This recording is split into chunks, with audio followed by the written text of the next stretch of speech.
Hey everyone. So, you're planning to study abroad? That's awesome. But yeah, that whole application process can feel like a total maze, right? Well, today, we're going to tackle one of the biggest pieces of that puzzle, the English proficiency test. Let's figure this thing out together. Look, I get it. It's one of those requirements that can really stress you out, but it honestly doesn't have to. My goal here is to give you the clarity and confidence you need to pick the right test for you, prep for it, and get the timing just right. All right, here's the game plan. First, we'll cover why these tests even matter. Then we'll meet the two main players. We'll put them head to head, help you pick your champion, and then wrap up with a super important strategy on when you should actually take the test. Okay, first things first, let's get one thing straight. These tests, they are not a measure of how smart you are, at all. They have one very specific job, to make sure you're ready to jump into the academic world you're headed for. So there's this official-sounding term universities throw around, functional academic proficiency. It sounds super technical, right? But really, it's a simple question. Do you have the English skills to not just, get by, but to actually succeed and thrive in your classes, right from day one? So, what does that look like in real life? Well, it means, can you actually follow a professor who's talking a mile a minute in a lecture? Can you plow through those super dense academic articles they're going to assign?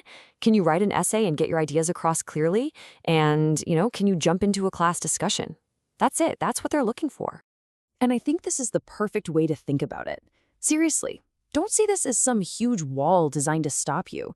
It's just a check-the-box thing. It's the university making sure you're set up for success before you even get there. Okay, so how do you get that box checked? For pretty much everyone, it boils down to two big names. I'm sure you've heard of them, TOEFL and IELTS. So let's dive in and meet them properly. All right, first up, we've got the TOEFL. This is kind of the go-to if you're looking at schools in the US, and it's also super common for Canada. And the first big thing to know about TOEFL, it's 100% computer-based. And the score? You're working with a scale that goes all the way up to 120. Simple math here. There are 4 sections, and each one is worth 30 points. Easy enough. Okay, now for our other main player, the IELTS. This is the king if you're heading to the UK, Australia, or New Zealand. And yep, it's also really popular in Canada, so you see a lot of overlap there. But here's a huge difference right off the bat. The speaking test is a live interview with a real person.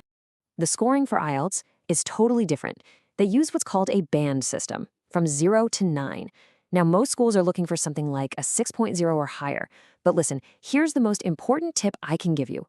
Always, and I mean always, check the exact requirement for your specific dream school. No exceptions. Okay, so you've met the two main contenders. Now comes the million-dollar question. Which one is for you? And let's be clear, neither one is easier than the other. They're just different. And one of those differences might just play to your strengths. And this right here is probably the biggest difference. And honestly, it's often the deciding factor for people. With TOEFL, you're talking into a microphone. It records your answers. With IELTS, you're having an actual real-time chat with a human examiner. So you got to ask yourself, what feels better to you? Talking to a screen or talking to a person? Okay, the next big difference is the format itself. Like we said, TOEFL is all on a computer. So yeah, your typing speed might matter. IELTS, though, gives you a choice. You can do it on a computer, or you can go old school with pen and paper. If you go that route, just make sure your handwriting is readable, okay? So here's a quick little cheat sheet putting everything side by side. You can see they both test the same 4 skills, and your score is good for 2 years no matter which one you take. Oh, and here's a little detail that might matter to you, the accents. On the TOEFL, you're pretty much only going to hear American accents, but on the IELTS, you'll get a mix of British, Australian, and other international accents. So something to keep in mind. Okay, let's take a breath. You've got all the info. Now, how do we actually make a decision? It's actually pretty straightforward. Just follow these 3 simple steps. Step 1. Where are you going? The general rule is TOEFL for the US and IELTS for the UK and Australia. Step 2, and I'm going to say this again because it's that important, you have to check the specific requirements for every single university you're applying to. Don't guess. And finally, step 3, think about yourself. Are you a fast typer? Cool. TOEFL might be great. Do you think you'd do better talking to a real person? Then maybe IELTS is your best bet. Let your own style guide you. But hold on a second. What if you could skip this whole thing entirely? Yeah, it's possible. Some schools will give you a waiver. Maybe you studied at an English-speaking high school, or you're from a certain country. Sometimes, even a good score on another test, like the WAKE or GCSE English, can do the trick. The bottom line? It never, ever hurts to check the university's waiver policy. Okay, so let's say you've picked your test. You're ready to go. The last piece of this puzzle is when to take it. And believe me, getting the timing right is just as important as the score you get. It can make or break your application process.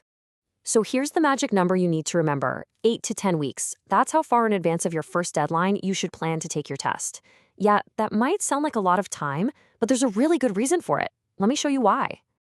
Okay, check out this timeline. It lays out exactly why that buffer is your best friend. See? It gives you time to actually schedule the test, which can book up. Plenty of time to study properly, and here's the most important part. It leaves you a window to retake it if you need to. That is your safety net. You do not want to apply without a safety net. Seriously, I can't stress this enough. Your English test score isn't just another document in your file. It's the key. It's the thing that unlocks everything else. Because you gotta remember, without that official score report on file with the university, nothing happens. Like literally nothing. The admissions people, they won't even look at your application. Scholarships, you won't be considered. Your student visa can't even start the process. This one little test is the gatekeeper for your entire journey abroad.